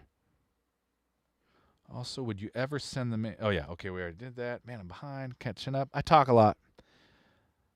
But I want to try to give you guys at least useful answers of some sort. Do we know of this company, Advanced Audio Microphones? They're here in frickin' Burbank. No. They do their own take on the famous mics. 251, Never 12, heard of that. Holy crap, how'd I miss that? 47. So, yeah. Yeah, it's just here in Burbank. Well, that's nice tip. That's cool. Run something like a Kemper or Axifence into an external pre. Eric, I'm personally... oh, man, this is a Pandora's box here. But I'm going to say, personally, I'm not a huge... Kemper Axifex guy, just because I like the chaos of the real thing. Having said that, there are obviously a lot of sound design uses you can use them for. I know a lot of friends of mine are taking Kempers live, which I totally understand that. Holy crap. Are you talking about the modeling or after? Either way, I've done modeling for the Kemper. I did some stuff with this guitar player, Rod Castro, who's an amazing guitar player. He brought a bunch of Bogner stuff over one day. And we ran, I know the way they set that modeling up is to go directly in, but we figured out a way where we mic'd it up with some mics we liked, ran it through the Trident, got the actual sound of the chain, and then it took us a while to get the gain staging right going into the Kemper because it's fairly picky, or at least it was then. This was a while ago. Maybe it's changed. But we were able to get a very different model doing it that way than just going straight in the way they had it set up to do. Tracking back, the few times the Kempers we've used them here has usually been just pre-production, or we had it instead of a plug-in just to track with the drum or whatever. If I was going to record that, yeah, I'd probably run it in one of the pre's.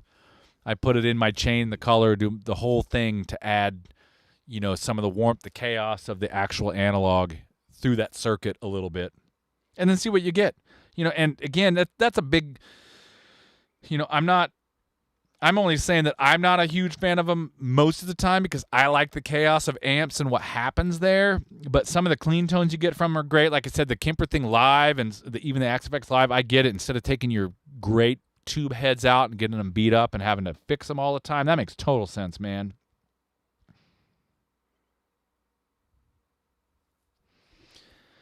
Isn't the point like a regular? Yes, I think it is, Arnold, and that's part of why I don't like it. Because it doesn't do what happens when you run through a head and push current through a speaker out into air into a microphone. Which is why when we modeled it, we modeled everything that way through that chain, so we captured as much of that kind of chaos and beautifulness. And I was actually impressed with. We got it pretty close.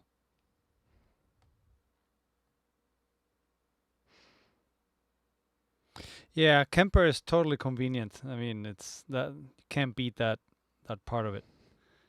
But if you like chaos of testing stuff, I mean, geez, I like chaos.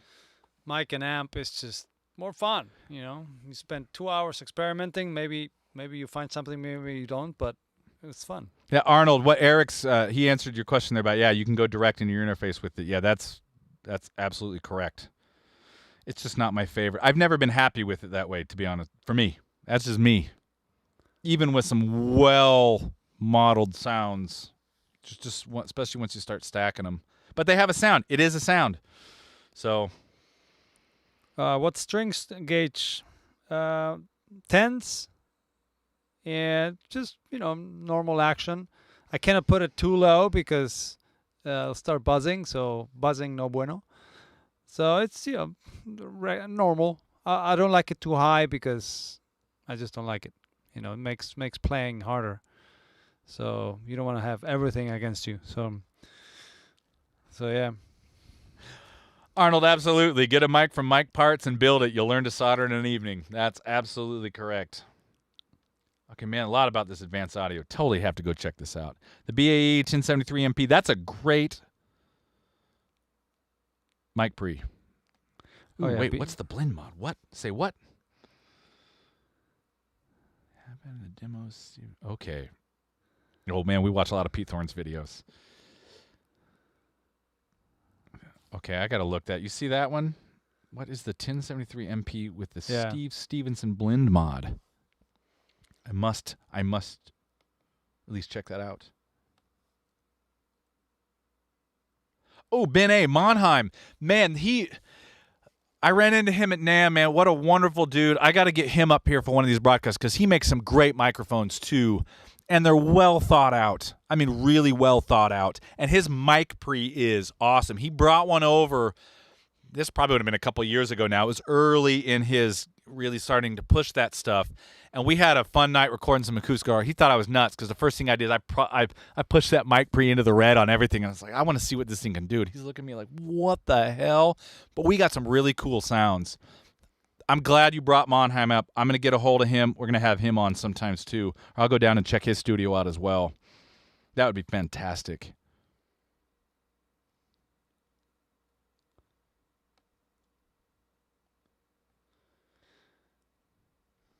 Yeah, the torpedo stuff we're going to check out too. That stuff is very intriguing. For me, that stuff is really intriguing, actually. More people questions for Ernesto, man. I'm like talking like blah blah blah blah. Let me see. I have too much gear. No way, man. Eric, share some photos. Would love to see that. Hit the Facebook group. I'll look at gear pictures all day and night long.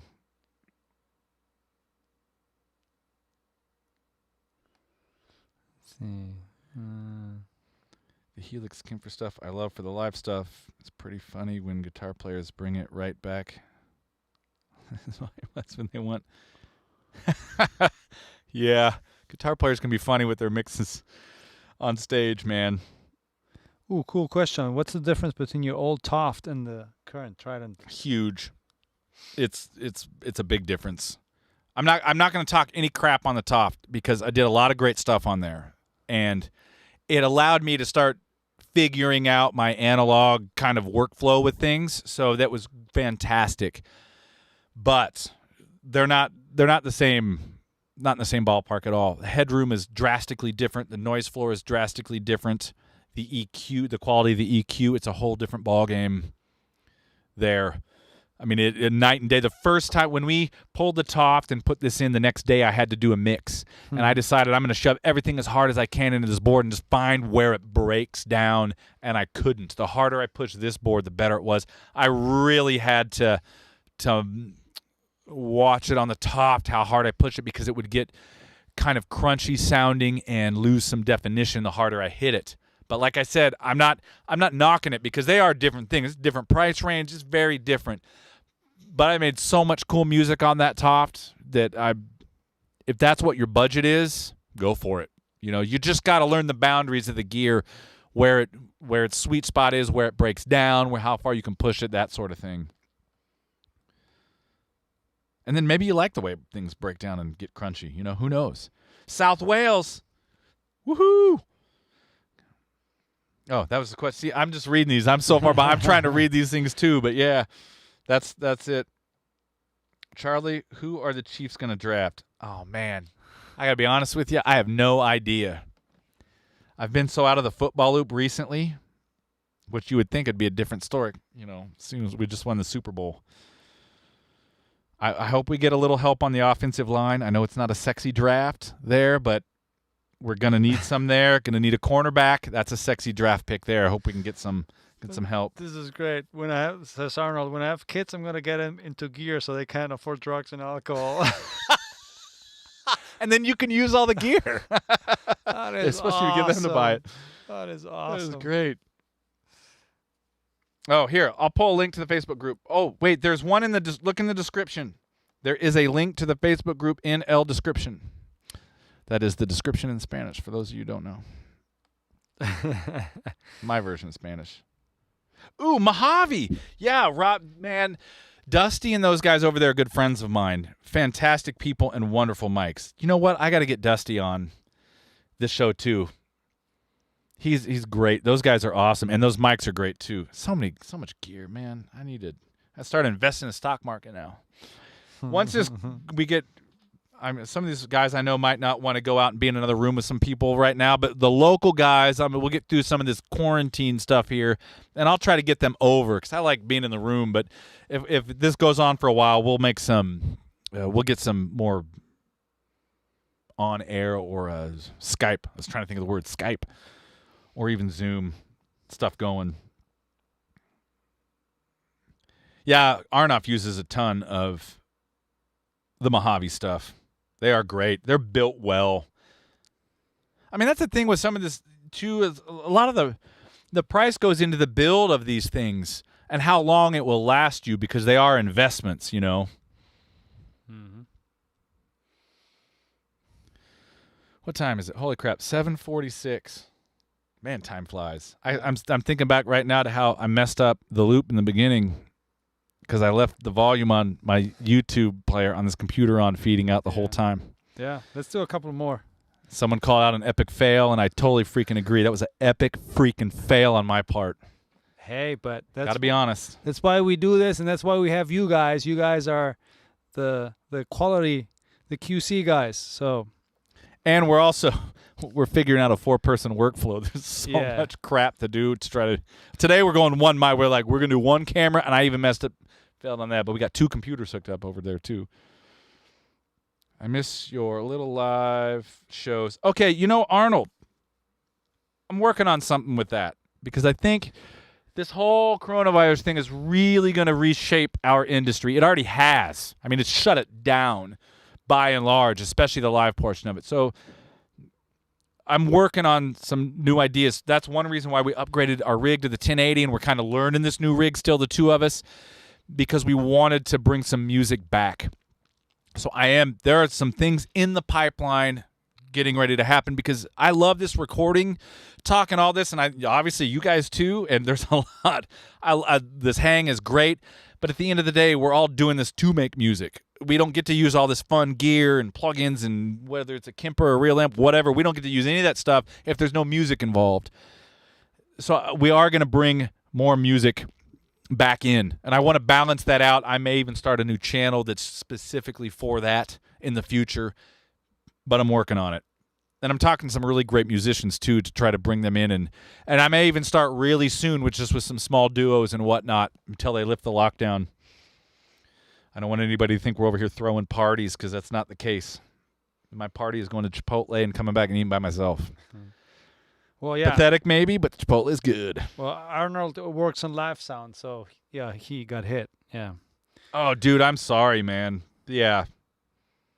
But the funny thing, bad choice of words there, but the interesting thing is you guys got hit directly because that's everything, but that funnels back to the studio stuff too. I'm still working. I have work coming in. It's not as much as it was. It's definitely slowed down, but you know, without people out playing live, it's definitely hit the whole industry a little bit. Quality difference between TT patch bay a 1/4 inch. Biggest thing there is the TTs last longer. You know, especially if you're plugging in things 100,000 times, those bays they last longer than the 1/4 inch ones. I'm not sure entirely why, to be honest with you, because you think it's just the same plug but bigger, but they do for some reason. That's why a lot of the big studios have, besides the fact that you can fit more in a rack. You know, I've got 96 points in that rack compared to 48. If I was doing 1/4 inch patch bays, I'd have, you know, another third more patch bays, and it'd be a nightmare. Yeah. And there's 6 over there. Yeah, it's probably more space issue. Yeah, but they do. I mean, I remember talking to back when I had to get some shunts for the one bit tree a while back. I was talking to the bit tree folks on the phone about that because I was curious too. And they're like, "Yeah, it's something with the way they're made." The Air Windows plugins, I don't know those. You ever heard of those? No. So like Air Jordan, they make your music high. I don't know. No, I haven't.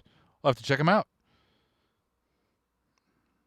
Arnold says, you gotta work with John Cleary and his drummer AJ Hall. AJ plays open-handed. Oh man, the open-handed thing is so cool. I tried to do that for a while. I got to where I could do certain things that way, but not everything.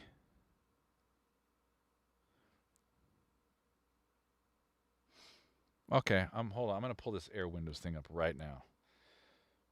Right after I go to the group and accept some of what I got going here. Oh, Rod, I see your message, Rod. Okay, I'm gonna listen to that track tonight. Oh crap, I'm in the wrong place. It's hard to do this looking through a microphone stand. Hold on. Oh, this is great. Oh, this is better. Why didn't I do this earlier? Group. Let's see. What else we got here? Man, I got to give it to all you guys. There's a lot of great questions. I'm seeing some great answers from you guys in here too, and a lot of great suggestions on gear. And it's cool to see everybody using such different stuff.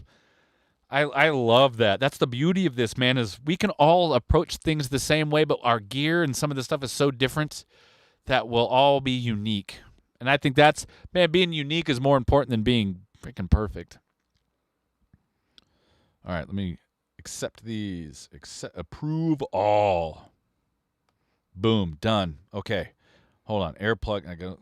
What was it called again? Air Windows plugins? Yeah, the Air and console plugins are free. Yeah, I mean, there's just so much stuff. I mean, Jesus, we cannot keep up with so much stuff. It's all awesome. right, I'll try this out. I'm intrigued.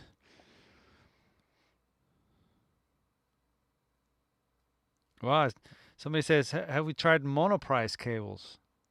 Yeah, I've used some monoprice stuff. I mean, mostly HDMI, coax, and that sort of thing. And I get a lot of stuff, AC cables, IEC cables, and that sort of thing from them because the price is great. They're here in California.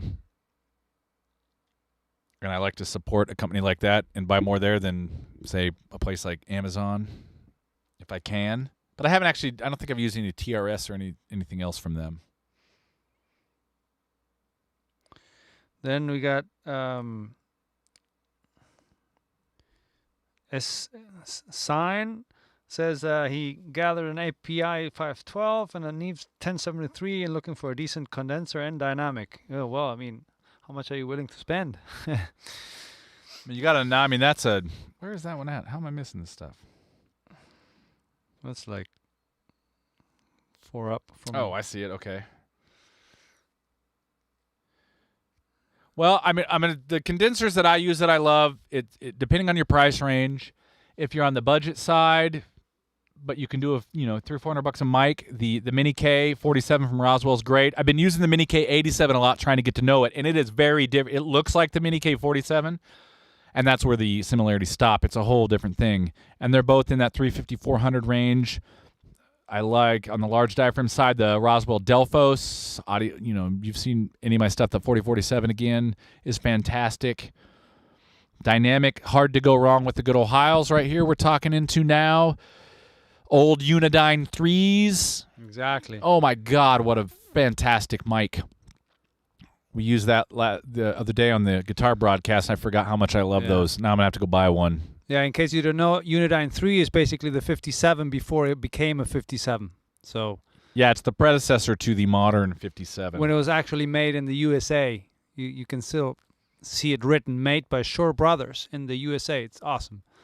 And they almost sound like condenser. I mean, we tested it the other day. It was like, oh, man.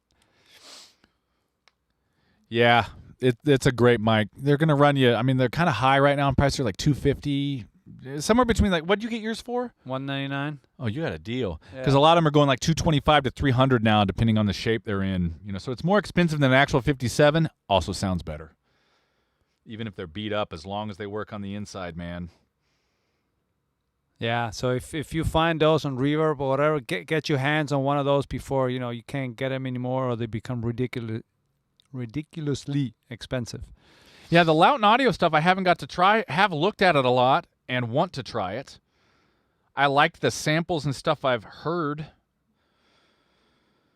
The high, I mean, you'll see a lot of Audio-Technica Heil, Roswell with me. I do have a few AKGs. I have some mic part stuff that I've built. Then it comes down to money has to go other places. And I can, so far, there's only a few things I don't have. There's a couple Sennheiser Dynamics I really want to try. The 201 specifically. There is if you go to the Full On Drums channel, that's a channel Scott Francisco and I used to do way back when. You'll see me with the Mohawk. We had a lot of fun doing that channel. That started in my old tiny-ass studio in Hollywood. We had this square box, and we just made it work as best we could. And then we did some of it at Scott's place, and then eventually moved here when it happened. So there you'll see a range of gear that we had in that studio. Those videos were fun. Crap, I'm trying to keep up here. Holy crap. I got to read faster.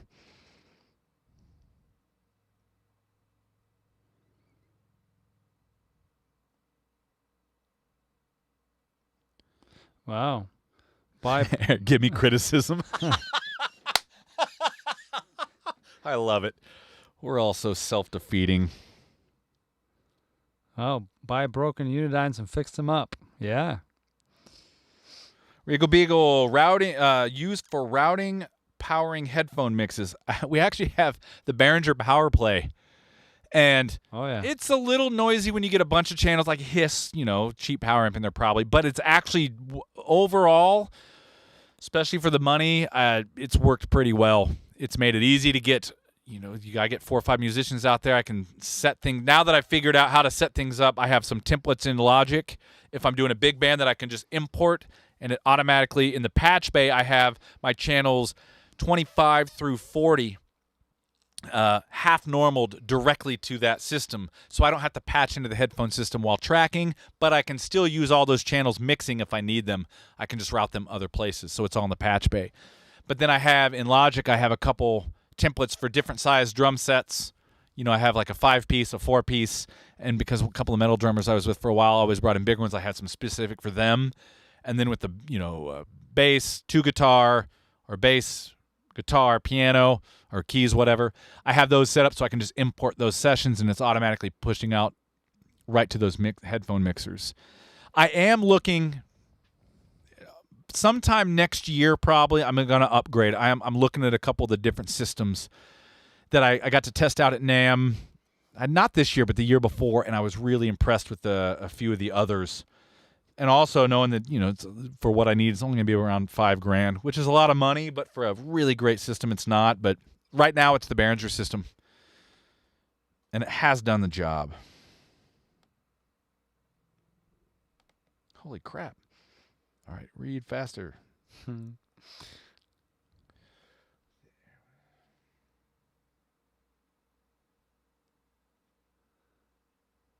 Oh, I didn't know that. All right, Matthew, I'm going to try those. I got the Air Windows page open in here in Safari, so I'm gonna go to that. I'm gonna check them out. Ooh, the Prism Titan converter.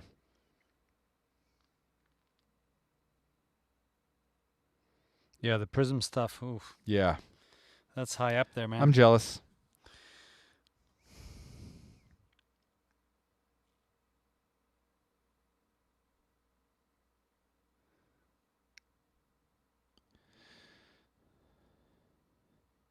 Yeah, I'm not sure that 545 SD is actually. I know they say some of this stuff that is the same, but I'm gonna do some research on that before I put my foot in my mouth. But I'm gonna look into that for sure, man. I can get that for $91 instead of $200. I'm in. I reckon the. Oh yeah, the Soyuz. Is that how you say it? Soyuz, yeah, that's Yeah. Russian. Their mics are pretty cool too. Haven't used them, but I've gone through every one of their demo videos on the website and heard them all. Looking for an great EQ post. DA before I burn to a Fostec CD recorder. That's awesome.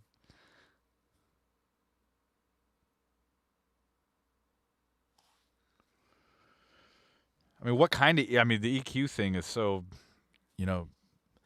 you've got some of the. He's got the Rupert Neve 551. Oh, that's the compressor. No, that's the EQ. Yeah. So many numbers. That's awesome. The best high end I've heard. I mean, just hands down. I've got the 8803 in here, which is cool. You could go Pultec style and get a very different openness there.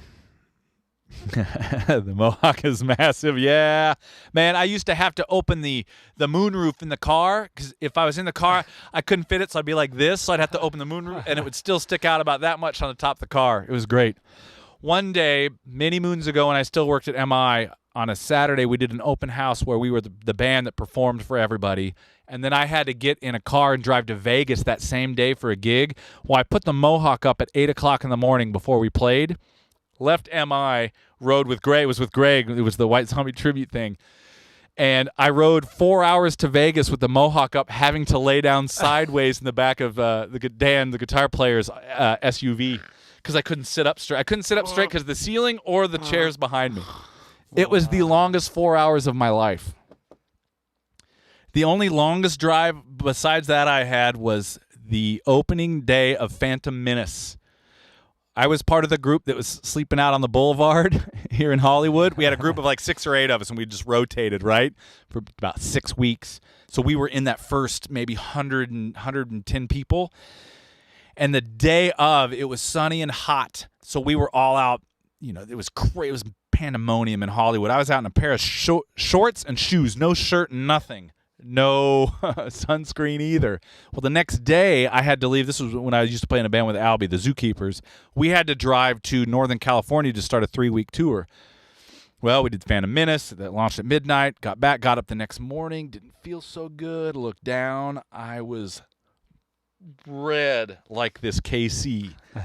From where my shorts line was all up, we had to ride 6 hours to where were we in Northern California, where we stayed that night because the next day was the gig. Our van, air conditioning was out.